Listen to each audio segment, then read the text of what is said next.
Welcome to the Confident Entrepreneur Podcast. I'm your host, Jennifer Johnson. If you find yourself here, it may mean that you're looking for courage, clarity, or confidence in some part of your life. I interview experts in business and life each week and share strategies for success, motivation, and mindset. If you'd like to learn more about how I can help you grow your business as an extension of yourself and help transform you into a confident entrepreneur, check out my website, jenniferannjohnson.com, or join my private Facebook group at The Confident Entrepreneur. Now let's get started. Today, we're welcoming back into the studio Annie Meehan. Annie is a dynamic speaker. She's an author of several books now. I believe it's 8, correct? Correct. Of 8 books.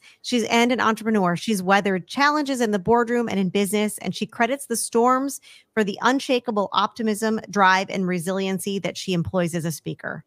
And I am so honored to have you back.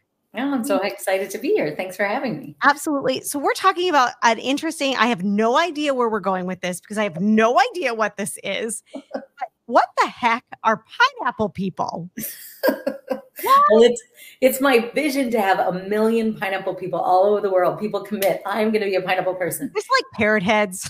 It's not like parrot heads. It's literally, in my mind, Jennifer, what can change the world without politics, without religion, without 72 steps to being a better human being.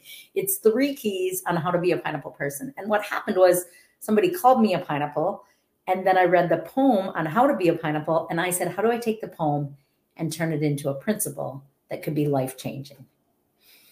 Wow. So there is a thing, a poem about pineapple. Oh. Yes. So you don't know it, huh? So it goes like this. You're going to see it everywhere now, Jennifer, after I tell you. Like, people are like, oh my gosh, now I see it everywhere. Right. So it's a term that's called reticular something. Yes. Yeah. Exactly. So it says, be a pineapple, stand up straight, wear a crown, and be sweet on the inside. Be a pineapple. So that's the poem. And it's very sweet and cute. But when I speak, I'm speaking from a place of depth and wisdom to inspire people to healing and wholeness. And so I thought, what the heck does this poem have to teach us? Stand up straight, wear a crown, be sweet on the inside. That's cute. But then I realized, Jennifer, we live in a world like this. Hey, Jennifer, can I just get you in a minute? One more text. We live in a world of looking down. And whether I'm working with individuals coaching at an entry level or at an executive or ownership level, the number one challenge for most people that I work with is loneliness. They feel disconnected. So I said, what if we stand up straight? We literally look people in the eye. So when we're standing, we're seeing. We're not distracted by our phone or someone behind you. So if we stand up straight, we see people. And so what I'm writing about, it became a book, The Pineapple Principle. And what I'm writing about is in a world where people feel lonely, most of us are so plugged in with headphones or a phone that we have lost connection. Whether that's in our home, in our office, or just on the street, just a friendly hello, making friends or dating. Then wear the crown. So I like to say that when I get up every morning, what I want to do, Jennifer, is lay in bed, eat 5 donuts, and watch crappy TV.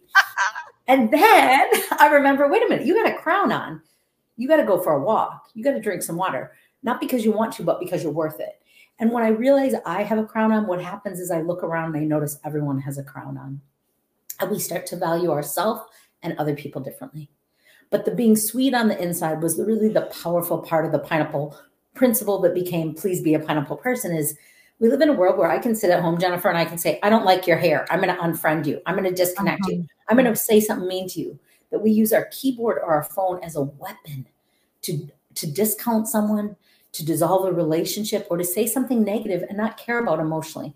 So when I start thinking about people being sweet on the inside, they use their mouth and their keyboard and their phone to encourage people, love people, and spread sweetness. And so that's my vision, is that people will say, I will see value and be sweet. And someone else will say, I'll do that. And so I have these wristbands that I made that are the Pineapple People wristbands. And they're saying, I am committed to looking up, putting my phone aside. I'm committed to valuing myself and others, and to being sweet, encouraging, loving, kind. So that's what a pineapple person is. I love it.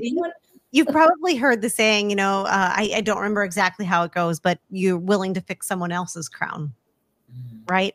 Right. And that's so important. That goes back to the sweetness part. That's right. 100%. And you usually always find me wearing a pineapple or this. So people ask, and then you can say, how are you valuing yourself? So I kind of forgot about sometimes our crown gets crooked or falls off completely. And how do we help each other get our crown back on? Right. Remember to value ourselves. That's beautiful. So you wrote a book on this whole concept. Yeah. That is so phenomenal. Let me see if I have that book. I do. That is very, very cool. A Pineapple Principle. Oh, There it is. So it's just like it. a simple symbol with a significant message. So just little, easy to read. You know what I mean? Easy to remember. But easy to digest too. I can do it in 1 or 2 sittings, and it's something that will stick with me. Yeah. And that, is important. How has that changed your life, writing that book or coming across that whole principle? It's been an amazing change. And actually, when you were saying when we've talked in the past and we talked about how do you remember things, I'm such a visual learner. So I loved the symbol of the pineapple, right? So that was a big change. And what I also realized is it didn't matter if you were 3 or 100, you could learn it and you could remember it. And then when people saw pineapples, it would remind them, oh my gosh, I want to be sweeter. Oh my gosh, I want to value myself and value others because of the crown on it. And so it's really changed my life in a lot of ways. Because of the Pineapple Principle book, I have done college commencements. I've done high school commencements. People have said, I love this. It's not 20 steps to remember. I just need to look up, see myself, see others. Value myself, value others. Be sweet toward myself, be sweet toward, like it's so simple. It's 3 things. It's 3 simple things of how we live our life at home and in the workplace and on the street. And in a busy, distracted world, it's easy to forget. So I've ended up getting a pineapple onesie. I've been invited to speak in this pineapple onesie. I was in Vegas at a conference and they're like, don't you have a onesie? Can you bring that with? I said, yes, because it's so easy to remember. Right. And in a busy, noisy world, it's easy to forget. So to just be like, will you be a pineapple? What does that mean? And you can quickly tell people what it means. In the book, I go into depth of what happened when I started intentionally living out a pineapple person life. And I met a woman in the bathroom that was 36, and I looked up and saw her, and I was kind to her. And by the end of the day, she approached me again. And it's a long story, so I won't go into the whole thing, but she's crying. And I said, what's going on? And she said, you don't understand. I said, tell me. She said, I'm 36 years old, and you're the first woman to ever look at me and not judge me and not make me feel less than. And that's what I want to teach people is it doesn't cost a penny. It doesn't take just a moment to make someone feel seen in a world where so many feel invisible. It's that smile. That's right. You could make somebody's day. You could talk them off of a ledge. That's right. From where they're at that day by just using your smile. Yeah. That's very important. Is your closet overflowing? Or maybe your kids' closets are as well. Or maybe you just want to redecorate your house. If you're wondering what to do with all that stuff that you've accumulated, bring it all to True Fashionistas or even ship it to them for free. And they'll sell your unwanted items for you. They take away all the hassle by doing all the work. And all you have to do is sit back and collect your money. You can reach out to them online at truefashionistas.com. Come into the store or check them out on Facebook or Instagram, and that's truefashionistas.com. All right, friends, we are back in studio with Annie Meehan, and we are talking about the Pineapple People, the Pineapple Principle, which is a book that Annie has written along with 7 others, total of 8 books. Your newest book, when did your newest book come out? It came out in August, and it's called Choose to Soar. It's inspired by the hurricane that hit Fort Myers Beach, where we had just moved 11 months earlier. But it's about disruption in business, in life, and so forth, and how to allow yourself, not allow disruption to define you, but to soar above the circumstances you face. So that's my wow. That is a wonderful topic. Yeah. It's awesome. I'll show you since this is my newest. Awesome. Choose to Soar. I love it. I love it. Okay, so Pineapple People, you said you came about it. What was the whole origin story of? How it started is a friend of mine was visiting from Chicago when I lived in Minnesota, and I used to always wear orange because orange is the color of happiness. I was telling you, pink is the color of friendliness. Yes. I love your pink. And I used to always wear orange because it's the color of happiness. And she was in town visiting and she found a skirt. She's like, get to the store. I came racing over and it was orange, but it was covered with pineapples. And I said, I don't get the pineapple. And she said, you're such a pineapple person, Annie. She said, you see people, you value people, and you are sweet to people. People feel loved in your presence. And I had never heard the poem before that. She was a preschool teacher, so she taught me the poem. But one of my big beliefs, Jennifer, is we all have a story behind our story. We have a story behind our smile. We have a story. And so I was like, that's a cute poem. but I want to dig into it. And I bet there's some lessons here behind this poem that I can teach other people. And that's how Pineapple Principle became to be, because she called me a pineapple. I learned the poem and I thought, what does it look like to stand up straight? What does it feel like to value yourself? What does it look like to be sweet? And so that's how I started to pay attention, and the stories unfolded at different conferences I spoke at. And people were like, oh my gosh, I haven't been valuing myself. And as a result of not valuing myself, I'm mean to my team. I'm mean to my kids. I'm mean to my spouse. I'm giving everyone the leftovers because I'm bitter about my life. And so these symbols that were simple, see, value, and be sweet, became much deeper. And so stories came from that. And I love how simple it is. It's just very clear cut. So with that, with it being such a simple message, how can we take that and apply that to our everyday life and live like a pineapple person? What things can we do to live like that every day? Tangible. What tangible? Yes. Put your phone away. Put your phone away. In our phone addicted world where we are, I literally ride on a plane. People have headphones in, they got their phone. I talk to people even if they can't hear me. I'm like, hello, what's your name? What are you doing? I make friends on planes, and people are like, nobody talks to people anymore. And I'm like, I can't imagine being single today. You could bump into someone in the hallway and at work or at the grocery store, and you could make a friend or go on a date. And I think it's very lonely for that reason. As much as we are in control of our headphones and our phone, take the earplugs out and take your phone off. I go to restaurants all the time and people have those in, even when they're with other people. It's so lonely. It's so isolating. So tangibly. Do you remember? I just have to, I had this thought. Remember the image? I don't remember what it was, painting or whatever it was, a husband and wife sitting across the table from each other. And they were both like this, looking at the paper. You remember what I'm talking about? Like they were together, but they were alone because they didn't really get along. So they read the paper. It's like this now, right? Like you're on the phone, sitting at the table with your spouse, like you said, going out to dinner. Yeah. Yeah. And I think when relationship ends, whether it's friendships or significant others, it first unplugs, then it plugs into other things. So a lot of people want to blame all the outside. But I'm like, no, first we put the phone first. We put the job first. We put the friend, whoever significant outside of. So first thing, take those things out of your ears and put your phone down first. The second thing is, don't ask yourself when you get up, do I want to do it? Ask yourself, am I worth doing it? And that really changed something for me inside my head, because if I ask myself, do I want to eat healthy? Do I want to exercise? The answer is usually no. I love donuts. I like laying around eating donuts and watching sappy movies. But when I say, am I worth doing it? It changed. And then I started to get motivation on myself of, oh, I'm worth drinking water. I'm worth going for a walk. And I'm not saying never have that stuff. I'm just saying, am I worth it? But when you think like that, what you start to do is value all people as equal. So I really try when I'm speaking at a big company to not know who the CEO is. I don't really want to. I don't care if you're entry level or the biggest title. You are equally valuable to me as a human being.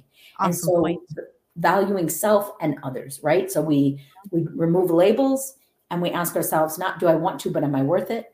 And the sweetness for me is, can you send a text, an email, a Facebook message, whatever it is, every day to at least one person, sometimes many, that just encourages. Amen.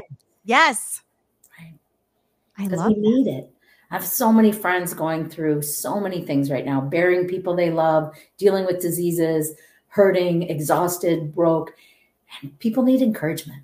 We need encouragement. And so why not be that one to do it, and not with no expectation of a return? Just like, what can I give? Who can I pour into today? So, right.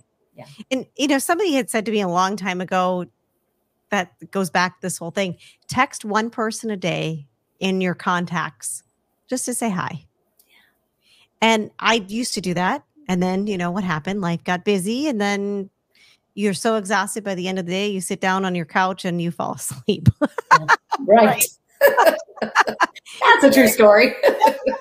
It's the honest to goodness truth. But, you don't know. Again, it goes back to that one smile can make or break someone's day. And so can that one hi, that one text, that one I see you. Like the story you shared of the woman that saw you in the bathroom. Yeah. No one's ever actually seen me. That's powerful. Hugely. So also when you asked me what happened with the pineapple, so I had applied for about 10 TEDx talks or 5 TEDx talks and never gotten really response or anyone interested. And a man on LinkedIn reached out to me and he goes, I love what you're talking about pineapple thing. Tell me more about that. So I told him, and then he asked a few more questions. I was like, it's only $10 for a book if you want one. And he goes, no, I want you to do a TED Talk. This is powerful. So my TED Talk, which wasn't necessarily titled great, but it's powerful, is called Lessons from a Pineapple. And I tell the whole story in 15 minutes of what has happened because of this pineapple message and because of truly embracing, I will be a pineapple person and I will invite 1 million other people to join me. And it's very emotional, and it's about being invisible as a child, feeling invisible, and sometimes wanting to be invisible due to violence, but ultimately knowing that the value of seeing another human and valuing them and being sweet to them is life-changing, not only for me, but for all the people that I get to encounter. So it's been a very powerful message that has been very well received about, and simple. Be a pineapple. How hard is that? I can be a pineapple. What does that mean? Tell me more. And whether you're a kid or an adult or a young adult or a senior, I want to be a pineapple. I'm crabby. I don't want to be crabby anymore. Awesome. Right. Do it. It elicits a lot of questions and a lot of, what's that? I did that. I'm like, it's a big talking point. Like, what is it? It's an icebreaker. Yes. You know? It's very cool. I love the whole premise around it. It's all very, very cool. And if any of our listeners want to purchase your books, are they available anywhere? They are on Amazon and on my website. But on Amazon, all of my books are paperback and Kindle. And my Be the Exception, the second book that won a national award, is also Audible, read by me. So, yeah. Sometimes they'll make you sad, but they'll leave you high. So. I love it. I love it. So, Annie, it has been an absolute pleasure having you on today. If our listeners would like to get a hold of you, I know you said you love LinkedIn. Where else can they find you? Annie Meehan. Hopefully, if you Google it, you're going to find me. But YouTube, pretty active on YouTube, and LinkedIn are kind of my two main. I do have a website, of course, and Facebook, but LinkedIn and YouTube are the places to find me on a regular basis. Fabulous. And thank you again so much for spending your time with us. Thank you so much for having me. I'm excited that I was here. And thank you, friends, for joining me today and every week here on The Confident Entrepreneur, brought to you by True Fashionistas. If you would like to learn more about how I can help you or your business, head to my website where you can check out some of my online courses for your small business. And that's jenniferannjohnson.com. Have a fabulous day.